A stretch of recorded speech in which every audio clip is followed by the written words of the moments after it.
The more people pay, the more they seem to be dedicated to what you have to coach them about, right? Or the product that you sell them about, right? The and the higher the success rate also. Okay? I've seen a stark difference between me sitting at a coffee shop, them picking on my brain for free, okay, which I've spent hours doing, and then I see that same person years later have not implemented anything that I've talked to them about them, and then no results, right? Between I've seen a stark, a difference between that and someone who has paid me thousands of dollars, who is now getting 10, 20, 30, 70x, 100x results. Okay? So, in essence, stop charging low to save your clients money. They care about the solution way more than keeping their money. I promise you. Okay? They might tell you right now, oh, it's too much or whatever, but I promise you, they love to have the solution a lot more than keeping the money that they have. Okay? So stop charging low, charge higher, not for your sake, but really for their sake. It's for their benefit. Okay? Because they're a lot more dedicated. And guess what? They don't want to make that money to go to waste. Right? Uh, look, for example, you've probably, you've received, let's say, let me ask you, Reggie, have you, 10 years ago, right? If you had $10,000, with you 10 years ago, do you remember what happened to it? I mean, it's gone to this and that, furniture, whatever, right?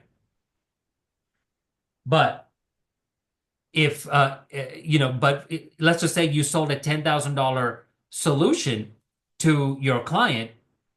Well, guess what? That ten grand comes to you. Whatever happens to the 10 grand, but what does that mean for the client once they get the results? You see what I'm saying? It's worth a lot more to them, right? So at the end of the day, when we present our offer, okay, we need to go with the frame of mindset that we're charging them for their benefit more than yours. Okay, you are there to serve them. Okay, you are not in business to make money. You are in business to serve others. Money is just a byproduct, right? It's a reward for that, right? That's actually secondary. So the more value that you give to your clients, the more money you're going to make, right? So really, this is not about the money. This is about making a difference for your clients, changing your clients' lives. Okay. So to give you a framework on what you should be charging for what you have to offer, let me share some insight from the second wisest man in the history of the world, King Solomon. Okay. A lot of people think he's the wisest man. He's actually not. Who's the first? Jesus, who walked Jesus. the earth, right? The Lord.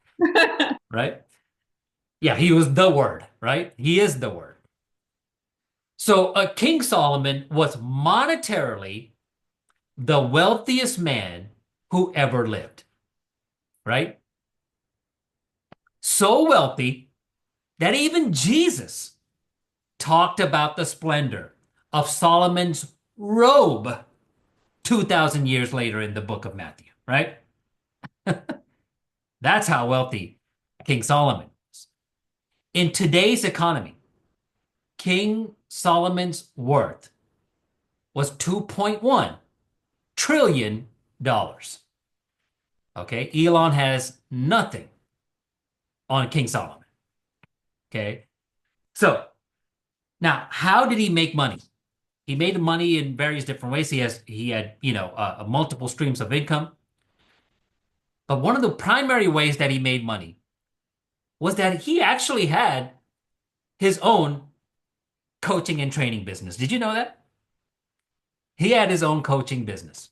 Now, he sold other products, right? He sold all kinds of different products and real estate and et cetera, right? There's a lot of application out there, right? I'm just picking one, right? And this is straight from the Bible. I'm reading from the Bible itself. I forgot to put up the reference, but I believe it's 2 Kings chapter 4. And it says, now God gave Solomon exceptional wisdom and very great discernment and breadth of mind, like the sand of the seashore. Let's see here. Solomon's wisdom surpassed the wisdom of all the sons of the East and all the wisdom of Egypt. For he was wiser than all other men, wiser than Ethan the Ezrahite, Haman, Calcol, and Darda, the sons of Mahol. His fame was known in all the surrounding nations. He spoke 3,000 proverbs, and his songs were 1,005. He spoke of trees from the cedar, which is in Lebanon, the hyssop vine that grows on the wall. He also spoke of animals, of birds, of creeping things and fish. And watch this. People came from all the peoples or nations to hear the wisdom of Solomon. Okay. In essence, they came to hear his wisdom. He coached them. He trained them, right? And from all the kings of the earth who had heard of his wisdom. Okay, think of all the leaders of all the nations, right? That's coming to Solomon. Okay, they all came, and they paid hundreds of millions of dollars to hear him speak, and I can say that safely. Hundreds of millions of dollars in today's language. I'm going to show you the correlation in a few minutes. Here's the Queen of Sheba, right? We know that she came because she heard of his splendor and his wisdom and all that, right? When the Queen of Sheba heard about the fame of Solomon and his relationship to the Lord, she came to test Solomon with hard questions. Okay? Arriving at Jerusalem with a great caravan with camels carrying spices, large quantities of gold, and precious stones. She came to Solomon and talked to him about all that she had on her mind, right?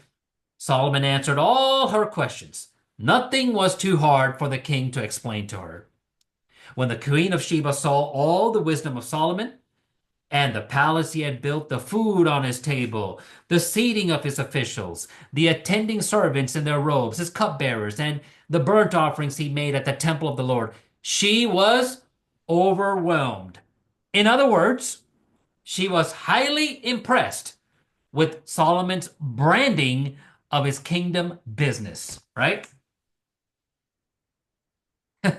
So, towards the end of that chapter, it says in verse 10, she gave the king 120 talents of gold, large quantities of spices, and precious stones. Never again were there so many spices brought in as those of the Queen Sheba gave to King Solomon.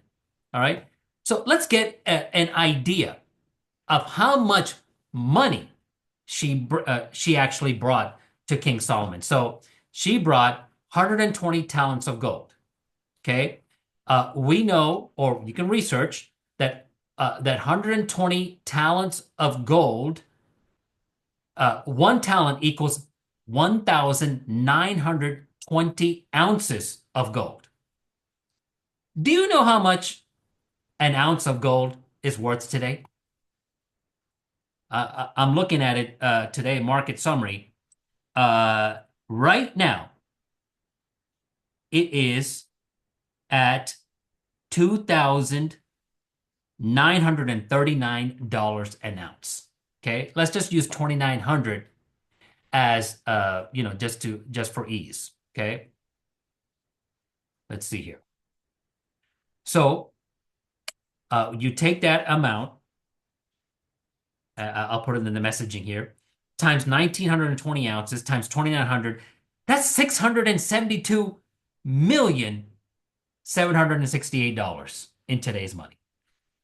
One queen brought that to, and what he did, he just answered all the questions and, showed what he had, right?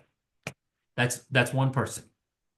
All right. Now, also in the Book of Kings, it shows that he was actually receiving 666 talents of gold, okay, per year from the kings. So you translate that in today's monetary levels, that's $3.7 billion a year he was getting for his coaching and consulting services, right? Not consulting, really. That's different. Coaching and training. Okay. So kings of the world were paying him hundreds of millions of dollars a year just to hear from him. Do you think Solomon struggled with knowing how much to charge? I don't think so. Okay. He happily charged them hundreds of millions of dollars per king, right? So, because he knew who he was.